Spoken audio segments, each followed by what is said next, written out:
Happy summer, everybody. This is Dan, and I'm hoping that you're enjoying your summer break.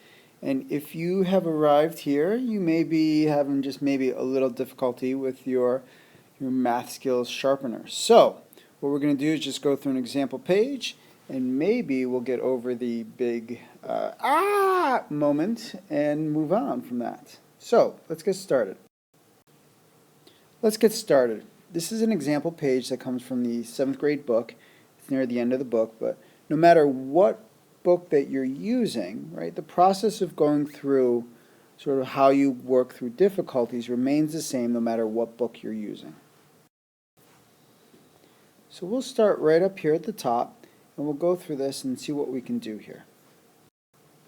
So I'm going to look at this first problem, and I'll say to myself, I know how to do fractions, and I know that we went over mixed numbers, but I don't really quite remember how to do that. So what I'll do is I'll look in the help pages provided in the front, the purple pages, and see if I can find something about adding mixed numbers. So turning to the help pages, I find that there is a page about adding mixed numbers, and if I think back at the problem, right, they had unlike denominators. So this is the page that I want. So I'm just going to go through the example they provide and see if this perhaps sparks a memory. So we start with 2 1/3 plus 3 3/4, and we need to get those denominators the same. So the instructions are to write the equivalent fractions with a common denominator. So it even refers us to another page in the help section if we figure out how to do that. So there's our common denominator. The easiest way to get the common denominator is to multiply that. It's not necessarily the lowest one, but it's the easiest way to get a common denominator. So we get our common denominators, and then we have to get the numerators to be equal.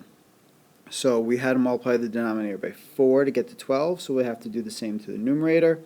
We had to multiply the 4 by 3, and we'll do the same to the numerator up there, multiply by 3. So now we have common denominators. Now it says to add the fractions and then add the whole numbers. So, oh yeah, that's right, I remember. We'll put the denominators the same, right, 12, and then we'll add the 4 and the 9 to get to 13. And then it says rename if needed. So I look over here, and they changed the 13/12 to 1/12. Oh, and that's right? You can't have both a mixed number and an improper fraction. So we'll take out that 1 whole and make it into 6. Okay, so I totally remember how to do that. So we'll go back to our page. So now that we're back to my page, we're going to do 3 1/2 plus 2 1/8. So we'll come over here, and I'll do my work over here. 3 1/2 plus 2 1/8. Okay, so if I remember right, I need to have a common denominator. So my common denominator, I could multiply them together, or I can simply use, in this case, the 8. So I'll keep this one the same, because I don't have to go do anything with the 8th. I'll do 3 4/8. Now I remember to add the two numerators, which is 5/8. The 3 plus the 2, I have to add the whole numbers, and I get 5. 5 and 5/8. Now I don't have to do anything with this fraction because I have both the numerator and the denominator reduced, and there's not an improper fraction. So we'll come back here, and we'll put our answer of 5 and 5/8 in. Now, the one thing we do want to make sure we do is that we want to make sure we're showing our work. So this work that's over here, right, can be put right into this space if it fits. If you need to do it on a separate sheet of paper, make sure that you include that separate sheet of paper in the book when you return it. Okay, so we did that problem, and we're going to keep going on. Mental math, great. Use the commutative property to find. Oh yeah, I do remember the commutative property. That's when you can move things around. So doing this mentally, right, I think that I could do the 2 and the 50 and make 100. And that makes this multiplication so much easier. Great, so that wasn't any problem at all. Now we go to the next problem, find the mean of the bowling scores. Mean. Not sure if I remember mean. So I'm going to go to the glossary and see if I can find mean. So in the glossary I find the mean.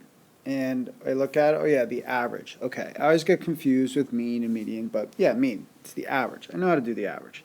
So I'm going to go back and do the average. So now that I remember that I'm doing the average for these, I'm going to try to see if I can group these numbers in ways that it could help me. So there's lots of different ways to approach this. I'm going to approach this by saying, I'm going to look at the hundreds. So I've got 100 here, 100 here, 100 here, 100 here. I'm starting with 400 here. And then beyond that, right, I've got 1. So if I add that 1 with this 98, I get 99. And then I have a 28 and a 30 over here. I'm going to group those together and do 58. And then I have another 56 over here. Now you may add these up totally different than what I'm doing. That's fine. But the idea is that we're just going to add these numbers up. I just happen to group them together to get some different kinds of numbers here. So I have 14 plus the 9 is 23. I'm going to carry that 2. And then I have 10 here. And then plus a 9 and 2, so that's 11. 10 and 11 is 21. So I have 613. I have 613, and then I have 1, 2, 3, 4, 5 numbers. 613 divided by 5. And you can do the division any way you want. I'm going to use long division. Hopefully it's not too long. And all of this is coming rushing back, isn't it? So then I have a 10. I have to do something with that 3. So I'm going to add that decimal point, add a 0 in, and then see what happens, right? I'll carry that 0 down, and I have 30, so it'll be 0.6, 122.6. Great. Last step, we got to check our answer pages. So here's the solution page in the back, right? So here's the 2 problems we did. We did that one, and then we did the average one, and we did the multiplying one. 3 problems, actually, right?